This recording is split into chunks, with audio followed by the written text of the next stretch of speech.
The War of 1812 created chaos in shipping and banking and exposed deep problems in the transportation and financial systems in America, which translated into political fights to define the still maturing nation. A large number of state banks had issued competing banknotes and currency, creating rampant confusion and inviting counterfeiting.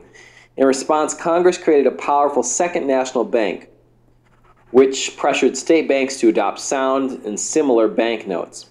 Congress also passed a tariff law after the war that effectively limited competition from abroad. Manufacturing had boomed during the war, prompting innovations like Francis Cabot Lowell's textile machinery and city mill concept. A debate over whether the federal government should finance roadways raged on, while state governments and private enterprise were left on their own to build the transportation network America needed to expand.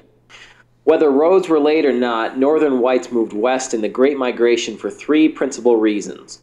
First, the population of New England doubled between 1800 and 1820, and land for agriculture was at a premium. Second, the West had plenty of cheap land. Third, the federal government was working quickly to remove Indians, leaving an easier path for Western settlement. When they arrived out west, settlers built cabins, planted crops, and sometimes worked together to build small communities, raise barns, and cut and clear land. They often repeated the process when new lands opened even farther out on the frontier and were replaced by new settlers arriving from the east. In the Deep South, the new agricultural economy played out differently. The market for cotton continued to grow, and the Black Belt of Alabama and Mississippi was the ideal zone to grow it. Wealthy farmers often followed small farmers who worked hard to make rough clearings into vast cotton fields. As the country quickly expanded west, Indiana, Mississippi, Illinois, and Alabama were admitted into the Union by 1819.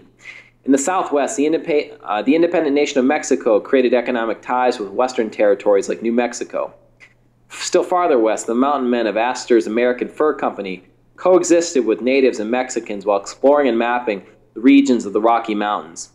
Federal officials mapping the Great Plains, including what would later be called Nebraska, Iowa, and Kansas, labeled it the Great American Desert, which discouraged settlement. This era is sometimes referred to as the era of good feelings for its relative prosperity and political peacefulness between Republicans and Federalists. James Monroe, a Republican, easily won the presidency, embarked on a goodwill post-war tour of the strengthened nation in 1816. He was reelected easily in 1820, seemingly ending the Federalist Party and the animosity the two parties had harbored for decades. After the War of 1812, America looked to stretch her legs. On the southern frontier, John Quincy Adams, the son of the second president, worked diplomatically on behalf of Andrew Jackson, who had used Indian incursions into North Florida in the so-called Seminole War to justify raids on Spanish settlements in southern Florida. Under the Adams-Onis Treaty, Spain gave up its claim to Florida and its western settlements, but retained Texas for a time. The Latin American political revolutions after 1812 compelled the United States to develop relationships with its southern democratic neighbors. Officially neutral, the United States witnessed an empire's death throes in the old Spanish colonies and began selling ships and supplies to the revolutionaries to the south.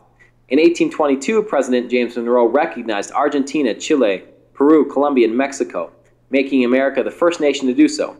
His good neighbor policy, the Monroe Doctrine, promised to counter any foreign challenge to the sovereignty of existing North and South American nations, and promised not to interfere in European colonies elsewhere. In one moment, the doctrine committed the United States to the defense of national self-determination in the Western Hemisphere for all of time.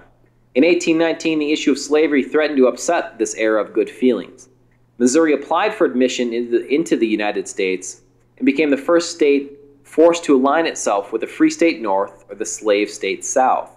Slavery was well established in Missouri, but a congressman from New York, a man named Talmadge, tried to make it a condition of admittance that Missouri stop the further introduction of slaves and provide for the gradual emancipation of those slaves already there.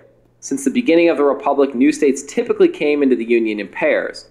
At 11 free and 11 slave states, Missouri threatened to tip the balance of power toward the southern states. The admission of Maine as a free state alongside Missouri, a slave state, created the Missouri Compromise, which ended the question just for now. In the late 1820s, partisan divisions were re-emerging across the nation once again. A three-way election between Andrew Jackson, John Quincy Adams, and Henry Clay sent Adams to the White House in 1824 in a disputed election. By 1828, a new two-party system had begun to formally emerge. Adams supporters called themselves the National Republicans, supporting the economic nationalism of the preceding years. Jackson's faction called itself the Democratic Republicans, who opposed economic aristocracy. The politics were of little matter, as the election became personal very quickly. Adams called Jackson a murderer and distributed something called the Coffin Handbill, which listed the names of American deserters Jackson had executed legally in his Florida military campaigns. So he'd shot and killed soldiers who were had fled from their duty, which is legal, was legal, and continues to be legal. Of course, it doesn't happen today, though. They called his wife a bigamist, and when she learned of the accusation, she collapsed and died. What had happened is she had assumed her first husband had divorced her by the time she'd married Jackson, but he had not. So technically, she was married to two men at once, so she didn't know it. Jackson's victory in 1828 was less ideological than sectional.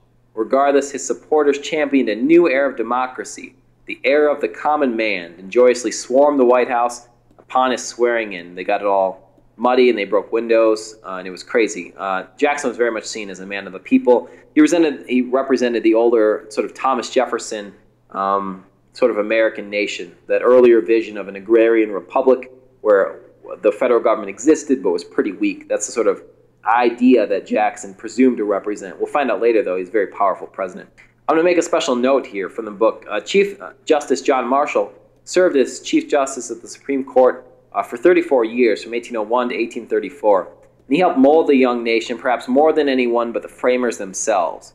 In important precedents, legal precedents, he strengthened the Supreme Court into a legitimate arm of the federal government. He increased the power of the federal government over individual states. He made Indian affairs a solely federal concern, and he advanced the interests of American businesses, all while remaining relatively insulated from politics itself.